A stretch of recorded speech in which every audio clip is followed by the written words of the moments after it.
So I've been getting a number of people asking what's going to be happening with BTECs in the upcoming academic year. That's the 2021 school year with the 2021 exams. And I was wondering this too. They weren't really mentioned in the 60-page consultation document with the GCSEs and the AS and A levels. Well, it turns out I'm paying too much attention to the term BTEC itself.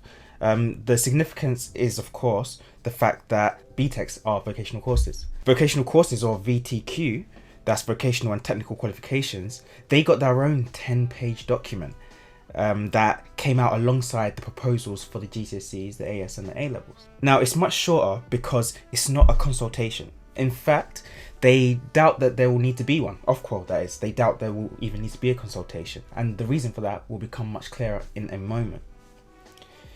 So Ofqual are saying pretty much the same stuff as they did with the GCSE and A level consultation, that documentation. The government want the assessments to take place exactly as they have in the past, but they say that it might be necessary to make some small changes because of the lost learning and teaching time. Also, the health and safety issues that we're going through at the moment also mean that there's going to need to be changes in terms of how people interact and how equipment is used. Now, Ofqual have been talking to lots of people, lots of schools, lots of students, lots of parents and exam boards, so all people involved in vocational courses, which of course includes the BTECs. And they came out with a bunch of themes and factors that will influence their choices moving forward in the coming academic year.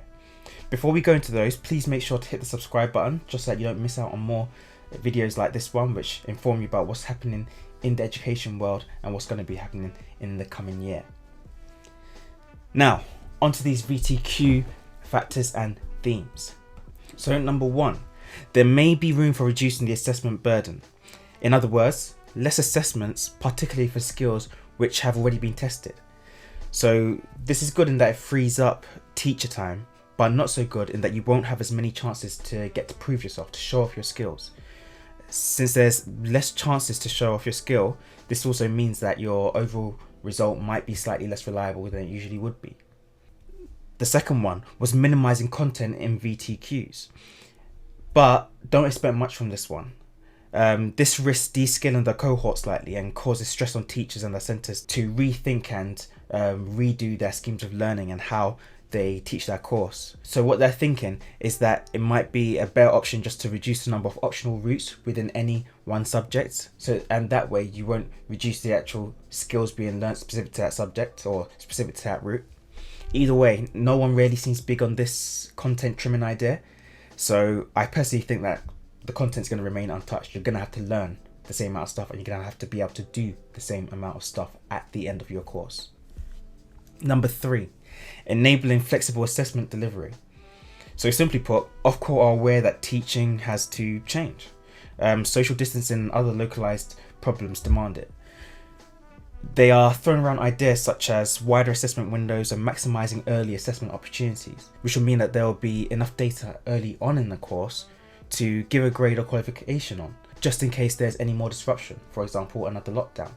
So say for example, it's January, you might have already taken 5 assessments which could be used to give you your final grade right there and then. You're of course going to still have more assessments, but just in case we get a lockdown at the same time that we did this last school year, you'll have enough for them to give you a nice solid concrete grade. Yeah, number 4, the final one. They're saying that approaches will need to be easy to implement and not cause disruption to teachers and learners. So whatever's going to change, it has to be something that can be quickly put into place and not cause more damage than it's supposed to fix. Okay, so when it comes down to it, if any of these changes are going to disadvantage people or are going to cause problems and cause grades to drop or skill levels to drop, then it's better that they just not be put in. So when it comes down to it, it's all about thinking long term about what the impact is on the students, on the learners and on the people who are teaching, because if the teachers can't teach properly, then the learners aren't going to learn properly. So that's the situation Ofqual are dealing with in terms of BTECs and VTQs and other vocational courses and what they're currently mulling over. They've got pages of principles and other stuff that they want to make sure they're sticking to as they plan for the next academic year. But when it boils down to it, I think they just want to make sure everything is fair, consistent and reliable. which sounds good to me.